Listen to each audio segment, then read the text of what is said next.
bal nang endi kowe Jakamaya dados mati. Kowe wangune mlebana jroning bumbung wis tak tutup. Wis padha karo kowe iwak ketemplungmu dadi panganku. Ayo. Wis lumayan aku entuk menungso siji lho. Lho kok bumbunge bumbung wong-wong ora ana tutupe rot. Lah salah kurang ajar. Wah.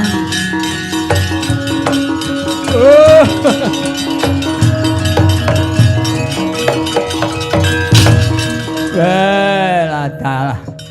Menungso Jakamaya mlebana jroning bumbung jebul bumbunge bumbung wong-wong. Metu kiwa mlebu kiwa metu tengen wae menungsane ora ana iku mawong sisik-sisik pring wilatan ora gem nyingkirke nganti nyrimpet sikil kowe. Kudune iki wong ki nek ketoke gawe padu wis rampung sisikane disingkirke nggon sing kiwa gen ora nyrimpet kan wong liyan kuwi padha karo masang walat. Lan bumbunging wong waki nek rampung dipecah ora gembluthuk nek didak bocah ya tiba. Wong sing nek gelem kulino nyingkirke watu nang dalan nyingkirke barang sing sengkala kono kuwi mesti bakal entuk ganjaran kuwi ya klebu Sudaka.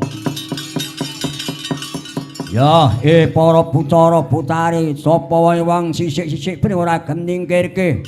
Ana bumbung wong-wong ora dipecah sudon rejekine saben dinane rekoso golek-golek